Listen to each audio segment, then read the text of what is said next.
ይህ ቁጣ ነው።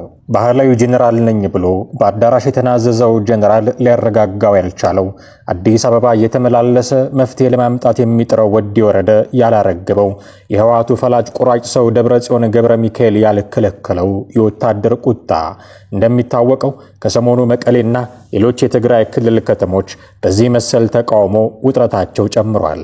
ከዛሬ ነገ ምን ይፈጠር ይሆን የሚል ስጋት የሚያንዣብብባቸው ጎራ ከፍለው ይታኮሱ ይሆን የሚል ልብን የሚያርድ ጥርጣሬ ሞላባቸው ሆነዋል። የትግራይ ከተሞች የትግራይ ኃይል አባላት ለአምስተኛ ቀን ያካሄዱት የመኪና መንገድ መዝጋትን ያካተተ ሰልፍን ተከትሎ የክልሉ ጊዜያዊ አስተዳደር የሰራዊት አባላት ተጠቃሚነትን የሚያረጋግጥ ደንብ ማጽደቁም ታውቋል። ሌተናል ጄኔራል ታደሰ ወረደ አሁን እያስተናገዱ ያሉት ተቃውሞ ነግበኔን ሳይፈሩ በሰሩት ስራ የመጣባቸው ነው የሚል ትንታኔ የሚሰጡ ሰዎችም አልጠፉም። የህዋትን ጉዶች ከየመጋዘናቸው እየፈለፈለ ለህዝብ በማድረስ የሚታወቀው ጋዜጠኛ አርያ ተስፋ ማርያም ወዲ ወረደ ጌታቸው ላይ ያደረጉት መፈንቅለ መንግስት ተመልሶ መጥቶባቸዋል እያለ ነው። በነገራችን ላይ ትላንት ፈርጥጦ አዲስ አበባ መጣ ታደሰ። ሰው ሁሉ የዘራውን አይደል የሚያጭደው? ጌታቸው ላይ ያደረገውን ታደሰ እሱ ላይ ደረሰ። ገንዘብ አሰባስቦ ገንዘብ መድቦ መፈንቅለ መንግስቱን ያስፈጸመው ታደሰ ነው። ታደሰ ላይ መጡበት። አሁን ወታደሮቹ ናቸው መግለጫ የሚሰጡት።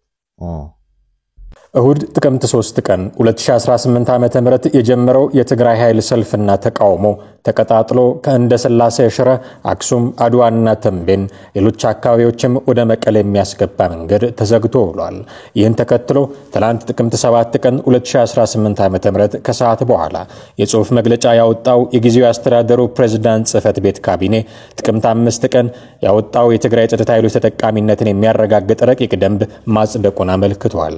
ካቢኔው በዚህ አስቸኳይ ስብሰባው የትግራይ የጸጥታ ኃይሎች በተጠቃሚነትን የሚያረጋግጥ ደንብ በዝርዝር ተወያይቶ ተግባራዊ እንዲሆንም በሙሉ ድምጽ አጽድቆታል። የጸደቀው ደንብ መሰረታዊ ፍላጎቶች፣ የሕክምና አገልግሎት፣ የቤት መስሪያ መሬት፣ በመንግስታዊና መንግስታዊ ያልሆኑ ተቋማት የሚሰጥ የክብር አገልግሎት፣ ትምህርት፣ ስልጠናና ሌሎች ጥቅማ ጥቅሞችን ያካተተ ነው ብሏል። ከፕሬዝዳንት ጽህፈት ቤት የተሰጠው የጽሑፍ መግለጫ የጸደቀው የትግራይ የጸጥታ ኃይሎች ተጠቃሚነት ደንብ ለረጅም ጊዜ ጥናት የተደረገበት ከጸጥታ አመራሮች ውይይትም ሲካሄድበት የቆየ ነው ሲልም ገልጿል። እነ ጄኔራል ታደሰ ወረደና ምግበይ ሀለ በዚህ የወታደር እሳት እየተለበለቡ ባለበት ሰዓት የቀድሞ ጓዶቻቸው ከጠቅላይ ሚኒስትሩ ጋር ባሊል ተራሮች ላይ ተሰይመው ነበረ። ያኔ አለቃና ምንዘር ነበሩ። በኋላ የፓርቲ ፖለቲካ ያናቆራቸው ለሴራ ጭምር የሚፈላለጉ ደመኞች ሆኑ። አሁን ደግሞ በፈገግታ ታጅበው የሚወያዩ ወዳጆች ሆነው ተገኙ። ሌተናል ጄኔራል ጻድቃን ገብረትንሳይ፣ ኦቦ አባዱላ ገመዳ፣ አቶ ጌታቸው ረዳና ዋናው ሰው ጠቅላይ ሚኒስትር አብይ አህመድ። ይህ የአራቱ ሰዎች ስብስብ መቀሌ ላይ ሆነው ከወታደሩ ጋር ተው አንተውም ሙግት ለገጠሙት ጄኔራሎች ስላቅ ነው። ከደብረ ጽዮን የተኳረፈው ጌታቸው የጠቅላዩ ቀኝ እጅ ሲሆን ከምግበ የተቃቃረው ጻድቃን የመንግስትን በጎ ፊት ሲያገኝ በመቀሌ ድንበሮች ውስጥ ታጥረው ለቀሩት ሰዎች ይህ ትልቅ መም ነው። በራሱ ችግሮች ተተብትበው ደሞዝ መክፈል አቀቶት ከህጋዊ ሰውነት ቢሰረዝም አምኖ መቀበል ባልፈለገ ስሜት ክልል ትግራይ ውስጥ ያሻውን እያደረገ ያለው ህወሓት ሰሞነኛ ሐሜቶቹ የሚመነጩት ከወታደሩ ጋር ካለው መስተጋበር ብቻ አይደለም። ያኔ በሰሜኑ ጦርነት ጊዜ ጠላቴ ብሎ ከፈረጀው ፋኖ ጋር አሁን እከክልህ መባባላቸውም ጭምር እንጂ። አፍንጫ ሲመታ አይን ያለቅሳል ለካ እንደሚባለው ህወሓት አንዳች ነገር ቢሆን እኔን አያርገኝ የሚል ዛቻ ከነብርጋዴር ጄኔራል ተፈራ ማሞ መሰማቱ ፋኖ ወሎ ምድር ላይ የተቀናጀ ጥቃት ሲከፍት ከጀርባው የህወሓት ጄኔራሎች አሉ መባሉ ሁሉ የሚጠቁመን ሁለቱ ወገኖች በእርግጥም አንዳች ኬሚስትሪ ለመፍጠር ጥረት እያደረጉ መሆኑን ነው። መቼም ያገርሰው እንደሚለው እሳቱ በሌለበት ጢሱ አይታይምና። ታዲያ ከህወሓት ጋር ገጥሞታል በሚባለው ጥምረት የተነሳ አያሌ ትችቶችን የሚያስተናግደው ፋኖ ከሰሞኑ ደግሞ በአንዲት ብላቴና ሞት የተነሳ ብዙ እየተባለለት ነው። በዓለም ዋሴ የተባለች እድሜዋ ለጦርነት ያልደረሰ እጆቿ ከጥይት ይልቅ ብዕር እንዲጨብጡ ይጠበቅባት የነበረች ሴት አሁን የፋኖ መታጊያ ስልት እየሆነች ነው። ይህን ነገር የሰሙ የመከላከያ ሰራዊት አባላትም ታዲያ እኛም እኮ እናት አለን፣ እኛም እኮ እህት አለን፣ እንዴት እንዲህ እናደርጋለን የሚል የመልስ ምት መስጠት ጀምረዋል። እስኪ አንድ ሁለቱን አባላት ሰምተን እንመለስ። ላንተና መካነ ሰላም መስጊድ ውስጥ ገብቶ ሲጨፈጭፉ የነበሩ ሰዎች ዛሬ ፖለቲካን አጀንዳን ህዝብን ለማዘናጋት ህዝብን ለማስረሳት ምን አሉ? መከላከያ ሴትን ጡት ቆረጠ፣ እንደዚህ ያደረገ። አንተ ጥላት አይደል እንደ ሮጠ የወጣው ራስ አምልጠ ህይወትን ለማትረፍ የታያት ውጊያ ላይ ገባች፣ ሞተች። ሬሷን ራሱ እኮ አላገኛችሁትም። ዝም ብላችሁ ማለት ነው የፖለቲካ አጀንዳችሁን ለማዘናጋት ህዝቡን ለማምታታት ለማጋጨት የምታደርጉት ጥረት በጣም ይለያል። መከላከያ ውስጥ እኮ አማራም አለ ኦሮሞም አለ። ዝም የሚላል እንዴ? አጠገቡ እንደዚህ ሲያደርግ ዝም የሚላል? ሴት ልጅ ላይ እንደዚህ ሲያደርግ ዝም የሚላል? ዝም ብለ የራስን የፖለቲካን አጀንዳ መከላከያ ለማንቋሸሽና የራስን ክብር ከፍ ለማድረግ ትላንትና መካነ ሰላም ላይ ስታደርግ የነበረውን ጥቃት ለማስረሳት ህዝቡን ለማዘናጋት የምታደርገው ጥረት አይሳካልም፣ ይከሽፋል፣ አይጠቅምም።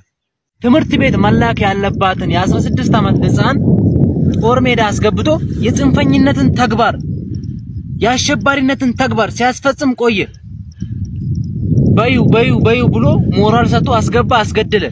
በውጊያ መሃል እነሱ ቲማቲም አይደለም የሚወረውሩት፣ ሲዋጉ ተመቱ፣ ሲቀጠቀጡ በዛ መሃል ልጅቷ ሞተች። ስትሞት ግን ገና ለገና የባለፈውን የመካነ ሰላሙን አጀንዳ ህዝብ የተቀረጸውን ለማጥፋት ምን አደረገው? ቀየሩ። ወታደሩ እንደዚህ አድርጎ ማርኮ እኛ ከሞተች በኋላ ምን ልታደርግልን? ባትሞት ደስ ይለን ነበረ። ተፈጠረ። አርፎ መቀመጥ ነበር። መከላከያን መጋፈጥ በዚህ ልክ ዋጋ ያስከፍላል። የኢትዮጵያ ህዝብ መንቃት፣ እኛ ለኢትዮጵያ ህዝብ ብለን ነው እንደዚህ ተንከራተትን ያለነው። መልሰን ሴት ልጅ እንደዚህ የሚያደርግ ህሊና ሞራልም የለንም። የኢትዮጵያ ህዝብ ማወቅ ያለባችሁ ይሄ ነው። ይሄ አጀንዳ ነው፣ የውሸት አጀንዳ፣ ፕሮፓጋንዳ፣ ከእውነት የራቀ ውሸት ነው። እህት አለን፣ እናት አለን፣ ቤተሰብ አለን፣ እኛ እንወዳቸዋለን። እንግዲህ እነዚህ የመከላከያ ሰራዊት አባላት ፋኖ የመካነ ሰላሙን ጉዳይ ለማድበስበስ ሆን ብሎ የፈጠረው ፕሮፓጋንዳ እንጂ መከላከያ እንዲህ አያደርግም የሚል መከራከሪያ ነው ይዘው የቀረቡት። ፋኖ ደግሞ ከዚህ በተቃራኒ ወጣቷ ልጅ ላይ እጅግ ዘግናኝ ድርጊት እንደተፈጸመባት ነው የሚናገረው። የፋኖን ነገር ካነሳን ዘንድ አንድ ጉዳይ በዚሁ ነክተን እንለፍ። ነገሩ ከእስክንድር ነጋ ጋር የሚያያዝ ነው። እንደሚታወቀው እስክንድር ነጋ መነሻዬ አማራ መዳረሻዬ ደግሞ ኢትዮጵያ ብሎ ያንን አነጋጋሪ መግለጫ ከሰጠበት ጊዜ አንስቶ ፋኖ ውስጥ እጅግ አወዛጋቢው ሰው ሆኖ ቆይቷል። ከዘመነ ካሴ ጋር በገቡበት የአደባባይ የቃላት ቡጢም ጭምር ስሙ ደጋግሞ የሚነሳው እስክንድር ነጋ አሁን ያለበት ሸዋ ውስጥ ደግሞ ድምጹ ታፍኗል። አፋድ ብሎ በገዛ እጆቹ ጠፍጥፎ የሰራው ድርጅትም ጫና እያደረገበት ነው የሚሉ አጀንዳዎች የቅርብ ጊዜ ትውስታዎች ናቸው። ታዲያ ይህን ያጠራልኛል ብሎ ሀብታሙ አያሌው እስክንድር ነጋ ጋር ስልክ ይመታል። ሀብታሙ በመናወቅሽበት በመመላለሱ ሲታሰር ወደኔ ሲፈታ ወደሱ የሚለውን ዘፈን እንደወረደ እየተወነ ያለ ሰው ሳይሆን አይቀርም። ከወራት በፊት የዘመነ ካሴን አይና ያሳየኝ ብሎ አንደበቱን የእስክንድር አንደበት ኢትዮ 360ንም ያፋድ ልሳን አድርጎ በነጋ በጠባ ቁጥር ውዳሴ እስክንድርን ያዘንብ ነበረ። በኋላ ደግሞ ከውስጥ ባገኘሁት መረጃ ደረስኩበት ብሎ ዘመነ ካሴም ያንን በውብ ቃላት የታጨቀ መግለጫውን ማውጣቱን ተከትሎ ለእስክንድር ነጋ ጀርባውን ሰጠ። አፋብሃን የሚያወድስ ዘመነ ካሴን የሚያመሰግን ሰው ወደ መሆንም ተሸጋገረ። አሁን ደግሞ እንደገና የቀድሞ ልብስ ይሻለኛል ብሎ ወደ አፋድ ሰፈር ተመልሷል። እስክንድር ነጋንም አግኝቶ በሳቅ ፍርስ እያለ የሚያወራ አጋሩ ሆኗል። እናም በዚህ የዥዋዥዌ ጨዋታ መሃል ነው ሀብታሙ ለእስክንድር ነጋ ታፍነሃል አሉ ብሎ ጥያቄ ያቀረበለት። ታዲያ እስክንድር ነጋ ምን መልሶለት ይሆን? የሆነውን ከራሱ ከሀብታሙ አንደበት እናድምጥ። አመሰግናለን። ከዚሁ ጋር በተያያዘ በዛሬው ዕለት አንዳንድ ነገሮች ወደ አደባባይ ወጥተው ሲነገሩ ስለነበረ ሳይውል ሳያድር የነገሩን እውነታ በልኩ ከተረዳን በኋላ በርግጥ ነገሮች መቼም በመታውቁት ሐቀኝነት በመታውቁት ማህተመኝነት ወዴት እየሄዱ ነው የሚለውን ነገር ማየት ስለሚያስፈልግ አርበኛ እስክንድር ነጋጋ ለማግኘትና ለማነጋገር ሞከርኩኝ። ተሳካልኝ። አገኘሁት፣ ተነጋገርን። እውነት ለመናገር አርበኛ እስክንድር ነጋ በሸዋ ያለበት ሁኔታና በአፋሃድ ውስጥ በስራ አስፈጻሚ አፈና ይደረግበታል ስለሚባለው መረጃ ያውቅ እንደሆነ ከዚህ በፊት ውስጥ ለውስጥ ሲወራ ስለነበረ ውስጥ ለውስጥ ይሄንን የምናገረውን አርበኛ እስክንድር ነጋ በአደባባይ የሚያረጋግጠውን ነው መነግራችሁ። የማያረጋግጠውን አልነግራችሁ። አንገት የሚያስደፋ ነገር ከዚህ በፊትም አልተናገርንም አንናገርም። ቀና ብለን የምንሄድበትን እውነት በኩራት የምንሄድበትን እውነት ነው የምንናገረው። እናም አርበኛ እስክንድር ነጋን አለ ስለሚባሉ ጫናና ሁኔታዎች ምላሽ እንዲሰጠኝ ተነጋገርን። እውነት ለመናገር በእውነት ነግራችኋለሁ በጣም ሳቀ። እኔም አብሬው ሳቅኩ። መጨረሻ ላይ ምንድነው መሰላችሁ ያለው? ይሄንን ነገር ስሰማ ልክ እንደዚህ እኔ እናንተ በጣም ባግራሙት እንዴት እንዲህ አይነት ውዳቂ አጀንዳ ወደ ሚዲያ ይመጣል ብለን መሳቃችንን መልእክቱን አስተላልፍልኛል። ቃል በቃል ነው መነግራችሁ። እንዲህ ያለ ውዳቂ አጀንዳ እንዴት አጀንዳ ተደርጎ ለአማራ ህዝብ ይቀርብለታል? እንዴት እንዲህ ያለ አሉባልታ እንዴት ለአማራ ህዝብ እንዲህ አይነት ኮንስፓይረሲ ይቀርብለታል ብለህ ግለጥልኝ ነው ያለው። በጣም ፈርዘር እላፊ መሄዱን እተወዋለሁ፣ ሌሎቹን ነገሮች ማለት ነው። በምክንያት ነው ይሄን እተወዋለሁ ያልኩት። ነገር ግን ቃል በቃል ይሄንን ግለጥልኝ እጅግ በጣም ስቀን እንዳየነው ነገሩን እና መለስ ብሎ በማስታወስ ገና ጎጃም ምድር ላይ ሳለሁ ወደ ሸዋ ሳልሄድ እስክንድር በሸዋ ታፈነ ተብሎ ይነገር ነበር። እንዲህ ላለው አሉባልታ መልስ ለመስጠት ወደ አደባባይ አልመጣሁም። እኔ ሸዋ ምድር ላይ ባልነበርኩበት ሸዋ ላይ ታፈነ ተባለ። ጎጃም እያለሁም ተይዟል፣ ታስሯል፣ ታፍኗል የሚሉ ነበሩ። እነዚህ አካላት የኔ ወዳጅ መስለው ሆነው የሚቀርቡ ናቸው። ኮንስፓየር የሚያረጉት መንገድ ግን እጅግ በጣም ትግሉን የሚጎዳ ነው። እናም ትክክል አይደለም። ይህ ትክክል አለመሆኑን ለህዝብ አሳውቅልኝ፣ ለህዝብ ንገርልኝ ነው ያለው።